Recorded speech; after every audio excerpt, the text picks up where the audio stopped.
What's up, guys? Made it to a Tuesday. Dale and I got some news. We're going to do a little schedule change to our program. Here's what's going to happen. Monday, Wednesday, and Fridays, you're going to get the rundown. You're going to get the funny topics. Tuesday, Thursdays, Dale, he's been on a heater, and I want to get on the action too. So we're going to be doing this segment where on Tuesdays and Thursdays, we're going to have picks, plenty of picks. Dale, how do you feel about that? You know what? I love it. It's Christmas season for us. There's a ton of action going on. NBA playoffs. We have the conference finals getting ready to start. Game 7 tonight. Baseball's picking up. Football's here. There's just a lot going on. We're ready to gamble some more. We want to bring you some more gambling content. And, yeah, I think this is the best way that we can do it. We'll also be giving you picks on Saturdays and Sundays throughout football season. So, yeah, I like this. If you want picks, tune in right now. So let's get started. Really fast, last night, the Monday night games, there was a 2-game slate. I think there should always be 2 games, not only for gambling reasons, but just for sheer entertainment. There was football on for about 4 hours. It was for 8 hours, whatever. It was amazing. Okay, first one, Pittsburgh Giants. The fact that Ben Roethlisberger is back, everything that guy does is fucking hilarious. I don't know if it's because he's like 57 years old and still playing with all these young guys, but he had the brace on his arm. He didn't have a walking boot or anything, but he went out and basically tore it up. What are your thoughts? I thought Big Ben did what I thought Big Ben would do, right? Like we talked about it yesterday. Like he's a staple, right? He's been around for a while. He just knows how to win ball games. Was he electric like Lamar or Kyler or Russ? No, absolutely not. But that's not his style. All Big Ben does and all the Pittsburgh Steelers do when Big Ben is under center is win football games. And that's what they did last night. Yes, Juju went off. I had Saquon Barkley on my fantasy, and he had 6 rushing yards. 6. Probably the worst week of fantasy I've had in a super long time. We love that. Evening slate, Tennessee, Denver. Quietly, it was a good game, but not for the right reasons. Nope. I would say Stephen Kaskowski is a Hall of Famer one day. He made the all-decade team as a kicker, and there was only 3 seasons in his 12-year career where he missed 4 field goals the entire year. He missed 4 field goals last night, but iced the Broncos when it mattered most. What are your thoughts? I feel bad for Kaskowski, first of all. That sucks.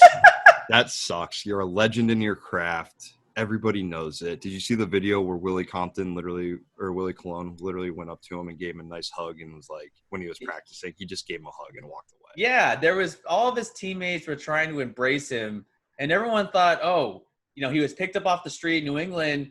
Now we know why they released him. He's been consistent all those years. Kicked in Super Bowls. Didn't necessarily win Super Bowls like Vinatieri. But, man, there was a point where I was thinking, man, if I'm Vrabel, you just go for it on 4th down. Screw it. And that last play, I think A.J. Brown should have caught that game-winning TD. But, look, that's why sports are so good. Redemption. When it matters most, fucking put them away. You figured it out. We have some picks. I have a 3-team parlay. It's a lock. I actually feel really good about this. Let's hear it. What happens. I had a good weekend. Indians versus Cubs. We have Cookie Carrasco versus Yu Darvish on the mound. The Indians could not find their way out of a paper bag hitting the baseball right now. You can put them on a bat and a ball. They wouldn't hit water if they fell out of a boat. The under is 8.5. The under is a lock in this game, folks. Indians, Cubs, under 8.5. Second game is Clippers-Denver, Game 7. I love this game. I think that Denver is going to cover 7.5. I don't know if Denver necessarily wins this game, but the last 4 playoff series that Denver's been in, Jamal Murray and Jokic has been in a Game 7. So they've been here before. They're used to it. I think they cover 7.5. I'm going to round off this parlay. Game 1 of the Eastern Conference Finals. Still very weird not seeing my Cavs and LeBron in the Eastern Conference Finals, but we'll live. Stuck in the past. Heat versus Celtics over 208.5. Game 1, I think there's going to be a lot of offense in this game. So over 208. Guys, this is a lock. I bet 50 to win 294. Will, what do you have? Let's go. Okay, I like the picks. I'm going to go a little different direction. I'm going to do some prop bets. Jimmy Butler, Jimmy Buckets, loves working out in his hotel room. Got noise complaints because he's doing deadlifts and Romanian squats, all of that stuff. And he sells coffee out of his room. That's just perfect. It's perfect. He knows he's about business. He's even said he doesn't want kids. He doesn't want girlfriends. He doesn't want wives. Here's the prop.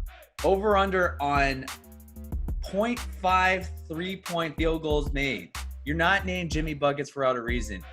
Give me the over. Game 1, plenty of energy. They took it to the Bucks because they didn't do shit in that series. They're going to take it to the Celtics. It'll be a good one. Staying on the hardwood. Let's go to the West. You said it last week. Game 7 is in a separate league of its own. It's one of the greatest 2 pairs of words you can put in a sentence. Nikola Jokic, my guy. Throw down the Joker right now. Over under on assists, 6.5. Now, they're picking the Clippers to win outright, and then the money line's kind of slanted towards them. Look, I'm a big prop guy today. Over under on 6.5 assists, I'm taking the under. I think they're going to clamp down on Jokic. I think this is where the Clippers can finally break that curse. As much as it pains me to say, because I'm a Nuggets fan, they're going to get to that hallway series against the Lakers in the Western Conference Finals. Give me the under. Then, I hate doing this, but I'm going to throw some action in on my San Diego Padres and the LA Dodgers just to let it be known. All you Dodger fans that are sulking, they completely imploded last night. The San Diego Padres are the hottest team in baseball right now.